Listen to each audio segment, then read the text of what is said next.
শ্ৰীৰাইচক নমস্কাৰ লিগাৰো মই তলনি আৰু সকলোকে মোৰ চেনেল টিনাইলৈ ওয়েলকাম জনাইছো। আজি মই আমাৰ ৰাভাসকলৰ আন এটা প্ৰিয় সবজি মিখি-না বামচাকালি ৰেচিপি লৈ আহিছো। ঠিক আছে আহক আমি কেনেকৈ বনাই চাও।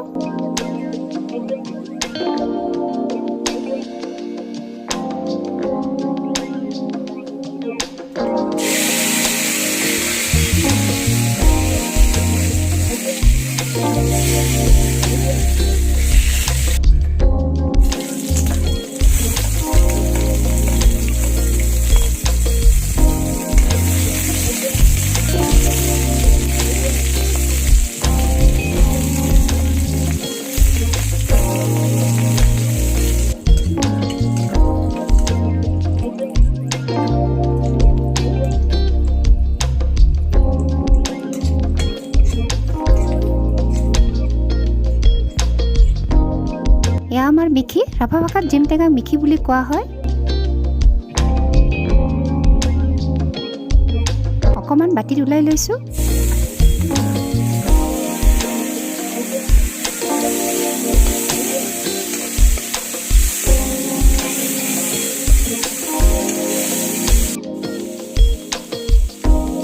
মিখি অৰ্থাৎ জিমটেঙাক আমি অকমান ভাজি লওঁ।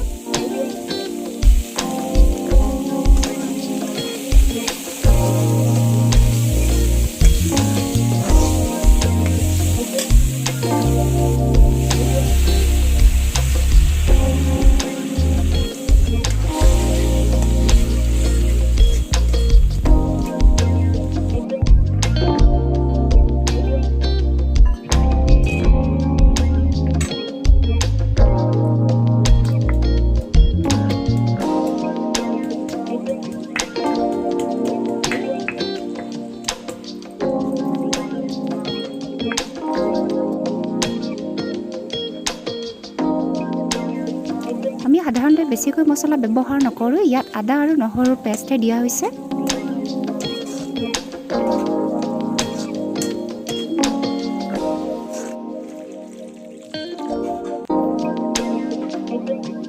আৰু আমি কিমান পৰিমাণৰ সবজি বনাম সেই হিচাপে পানী দি দিম।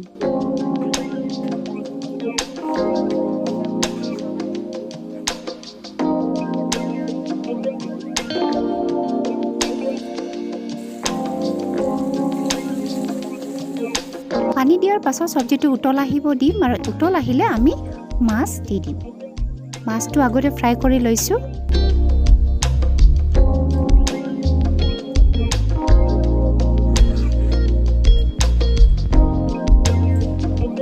মাছ দিয়াৰ পিছত আকৌ সবজিটো উতলাব দি দিম।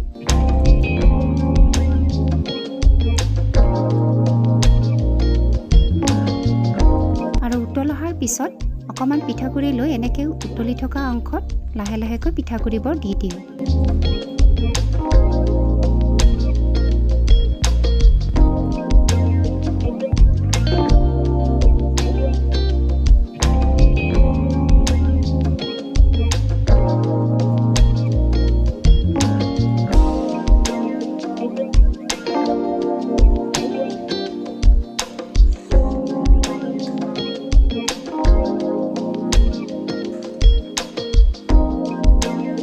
ইয়াৰ পিছত কিছু সময় সিজিবৰ কাৰণে দিয়া হয়।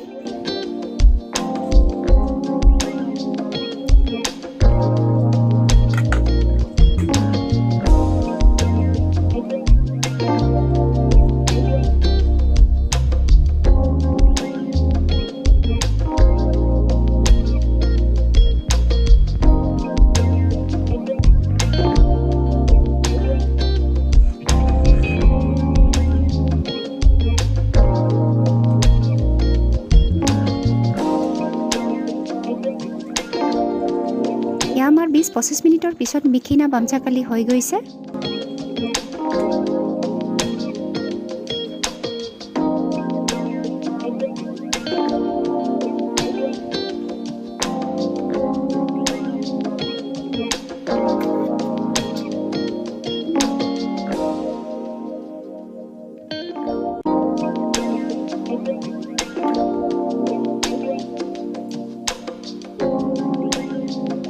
আমাৰ মিখি-না বামচাকালি ৰন্ধন প্ৰকৰণ কেনেকুৱা লাগিছে লাইক কমেন্টছ কৰি জনাব আৰু মোৰ চেনেল যদি প্ৰথমবাৰ চাই আছে তেতিয়াহ'লে প্লিজ সাবস্ক্ৰাইব কৰিব। নেমৰাসং ধন্যবাদ।